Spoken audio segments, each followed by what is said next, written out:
Where I really would like to see Little Monster, and I do not see Little Monster.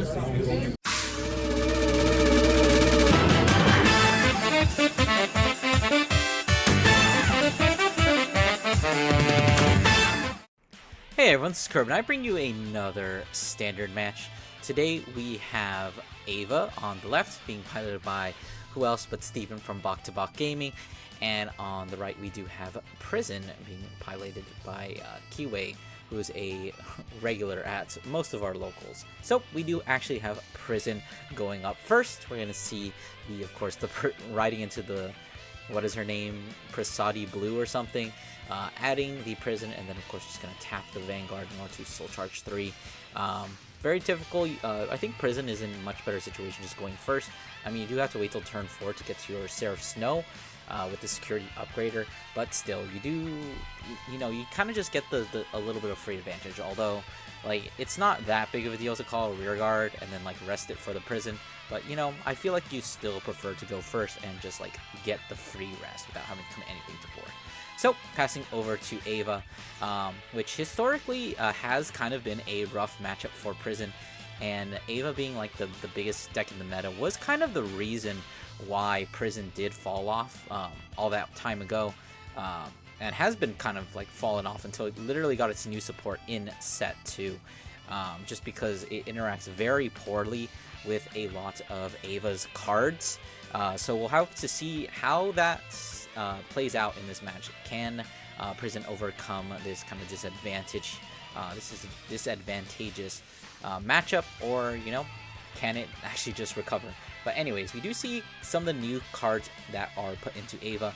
The first, of course, being this Torrential Research Lab instead of the Grade 1, to prevent the retiring of the Obfuscades, which, the main reason I think we're doing that is because we play a lot of monsters. You have Imgar now, so you want to be able to search that out, so you want to get it in circulation, and of course that card does also search you out PGs, assuming you're playing the trial deck PGs. So definitely a lot of versatility available to Ava now, but I think the future will show whether or not that warrants just giving up the the protection that you get from the other Grade 1 order. Because I mean, it would be definitely useful for like things like a Varga matchup, because like they're gonna swing and you're gonna lose out on 20k shield because you get retired. But for this matchup, it's not really gonna matter because it only protects from retiring. Anyways, we do see the Obfuscade being imprisoned from the hand off of the Risotto Pink, and then the new card, whatever her name is, I don't know, Tangerine Yellow. I'm just gonna call her that for now on. She's going to imprison the Pip Ava from the drop zone for the EV3. I think we do also go ahead and draw a card, which is also pretty good. Like, that card is very much a custom card. Anyways, we're going to go swing the Vanguard, and we're going to go OT to pass. Not going to be hitting anything. Swinging the Tangerine Yellow in at the Vanguard. This is an easy 5k block, so we need to commit the second now. But this other attack is going to be a 23, since there are 3 cards in the Prison player's order zone. So just going to be taking that. I think we saw another Torrential order there, just being hit into the damage zone. So we're going to be riding into the Grade 2 Ava. Hopefully we play the third one. Yes, we do play the third one, so we are actually going to be able to get that. We did also see an Imgar being discarded for the Ride deck there, so theoretically we could, when we play this Research Order, just EV3 and then call back the second doll, have it be a 10k attack or a booster, which is, not bad at all. As we do see the Research Lab just being played there. Maybe get something a little bit better than a second doll off of this top 5. We see a Blitz Order, we see an Obfuscade, a Combine Rusher, and a complete whiff there with a critical trigger, and I think all those double Blitz Orders. So pretty unfortunate there, just basically not being able to plus, just makes things, I don't even know what I'm trying to say. It makes things a little bit rougher because you just kind of lose out on that free plus. But of course we can still use the Imgar. It does get its little 2k, so it can actually hit the Vanguard. I guess we do have to decide what we want to actually call out. Looks like we are going to be going for the counterblast. Want to call the 2 things from the Prison, just calling the Obfuscade and the Pip Ava, which of course is kind of one of the benefits of, or the drawbacks of, imprisoning things. You can't just like counterblast one, get things much sooner than you normally would. It looks like we're going to swing the Vanguard in at that Tangerine Yellow and flipping over an over trigger. So we're going to be doubling the power and critical of all of our units, giving the 100 million to that Obfuscade, so he's going to be at 200 million. But Those of you who are thinking, okay, so, oh, that's a massive Obfuscate, you can just finish the game right now. I hate to be the one to tell you, but Obfuscate actually, even though he is placed by a card ability, he actually needs 3 research orders in the order zone in order to get that crit. So that Obfuscate is going to be just 2 damage, and looks like we're going to opt to just swing in at rear since the Pip Ava was guarded with a double trigger there. Just going to swing in the Obfuscate and at that other rear guard, the I guess the perfect guard, nullify, whatever it is, the one that PGs anything from grade 2. So we're going to be damage denying not Ava, Seraph here, which is, I don't know, it's a little bit of a questionable play, because on one sense, you basically are able to blank the prison player's turn here. They really can't do anything. As you see, they're just swinging ban, doing nothing. They're only getting Twin Drive. But of course, you know, when that Twin Drive reveals another OT, things do get a little bit dicey here, because now you're at 3 to their 0. You're really far behind on tempo, and Seraph is definitely a very stall-oriented deck. So this next turn is going to be very vital. You really desperately need to play catch-up here. You did blank a turn, but you've got to be able to, like, you know, make the most of it. Discarding a Combine Rusher here, and to ride up into that grade 3 Ava. We are going to go ahead and just shotgun the Imgar, I think. And yeah, we're going to go ahead and shotgun the Imgar, ride the Pip Ava from the deck, which of course is going to also allow us to pull out a blue research lab. So that's probably going to be our order for this turn. Once we do play that, we will finally have the 3 set orders in the order zone. And of course, that is going to allow our Obfuscate to be, you know, a little bit more powerful, because they are actually getting 10k instead of just a 5k, as well as, you know, the extra critical when they're placed by that Vanguard's ability. So we're just going to be using the Blue Research Lab without playing it first. A little bit of a, you know, what is it? Misordering there, I guess. There's a good word for it. Mistiming? I don't know. But we're going to go ahead and call a Wavy Loss here. Soul Blasting 2. Just draw another card, probably just digging some more. Unfortunately, drawing to a front trigger, which is, you know, I think that's fine, actually. That's like shield value, but honestly, you would have preferred to hit that on your drive check. But of course, it's not going to matter, because we are going to play the Blue Research Lab now, and of course, we're going to be able to call something. Looks like we're calling out another Wavy Loss, so these are going to be some pretty good boosters here.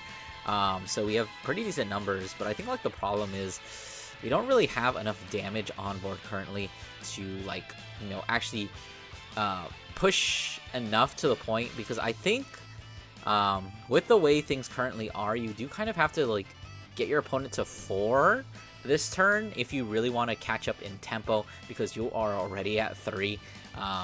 So, you know, yeah. Looks like we are going to be using a Imgar here, so Energy Blasting 3, calling out the Imgar, or not, or we're just using the Blue Research Lab here to go ahead and just give our Obfuscate an extra 5k there.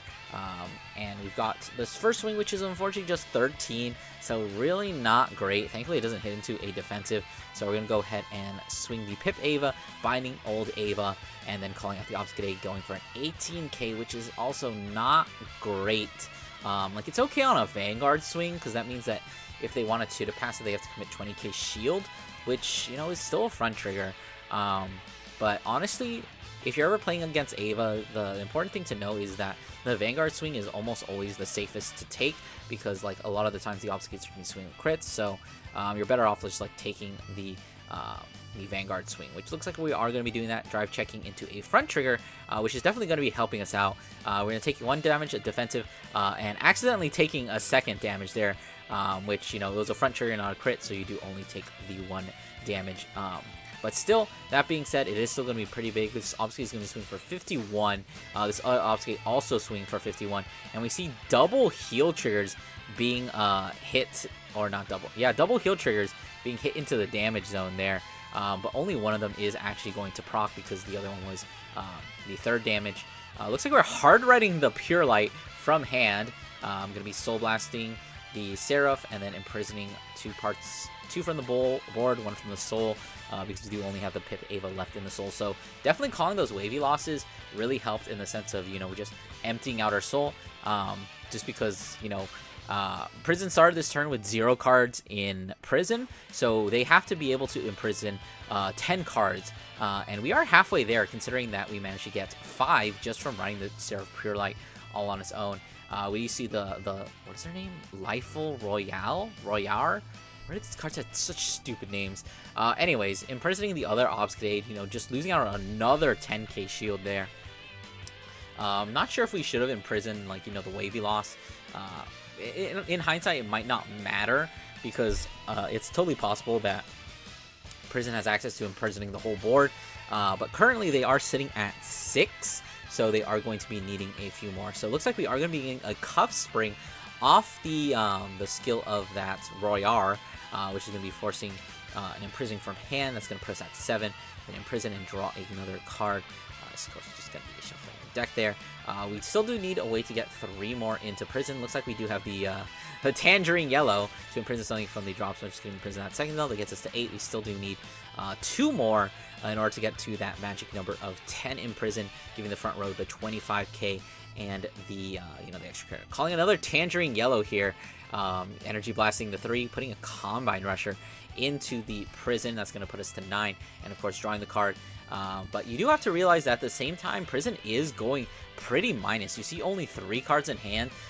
Honestly, if they can't finish things this turn, it might be a little bit dicey whether they'll be able to you know, actually finish things next turn. But looks like we are able to get that last card in prison with another copy of the Royar.